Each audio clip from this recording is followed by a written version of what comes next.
السلام عليكم ورحمة الله وبركاته. احنا ليه بنزرع في شهر 5 و6 ويمكن نوصل كمان في الزراعة لشهر 7؟ هل الزراعة في الصيف حاجة كويسة للنخيل؟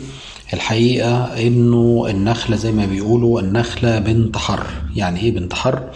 يعني حضرتك ازرعها في الصيف وانت مطمن بنسبة 100% بشرط واحد فقط، وهي توفر مياه الري. الفسيلة وهي مزروعة جديدة محتاجة تكون دايما المنطقة المحيطة بيها رطبة. مش هقول ان حضرتك هتغرقها ميه، لكن احنا مثلا جربنا السنه اللي فاتت ان احنا نشغل حواليها خراطيم جي ار اول شهرين 3 من الزراعه، وكانت النتيجه هايله جدا الحقيقه. بعد كده بدلناها بالري بالتنقيط، مفيش مشكله خالص، لكن اول شهرين 3 كنا بنروي بالجي ار، وكانت التجربه محترمه جدا يعني. فحضرتك تزرع في الصيف مفيش مشكله خالص، لكن بشرط انه توفر مياه الري الكافيه لكل الارض اللي حضرتك زارعها.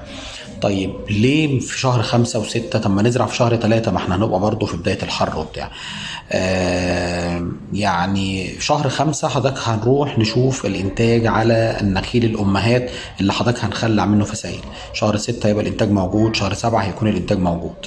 فبالتالي ال3 شهور دول أنا هبقى مطمئن بنسبة 100% من الأم إنها الصنف اللي أنا باخده.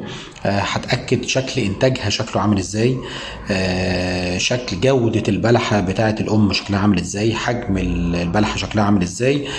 وبالتالي هبقى مطمن إني أنا باخد فسيلة هتبقى في يوم من الأيام بعد 5 سنين و10 سنين إن شاء الله نخلة بتديني إنتاج ذات جودة محترمة أنا وغيري نتمناها. تاني سبب الحقيقة هو فكرة انه بالتجربة. احنا زرعنا نخل في شهر 2 وفي شهر 3 وفي شهر 4 لغاية شهر 7 ويمكن في شهر 9.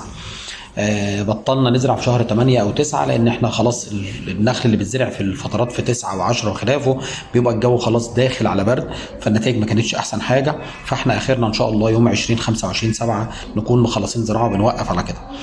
النخل اللي احنا زرعناه في شهر 2 و3 و4 والنخل اللي زرعناه في شهر 5 و6 و7 لما بنيجي نتابعه بعد سنة من الزراعة أو حتى في بداية الربيع السنة اللي بعدها اللي هو شهر 3 و4، الحقيقة النتيجة واحدة بالظبط. فبالتالي بدل ما اهلك نفسي وحضرتك تهلك نفسك في متابعة وري لمدة شهرين 3 زيادة بدون داعي، وانا بكرر انه بدون داعي.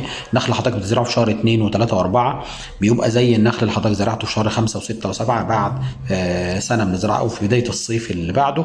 وبالتالي حضرتك مش محتاج تشيل هم الفسيلة دي من ري ومتابعة لمدة شهرين 3 زيادة على الفاضي.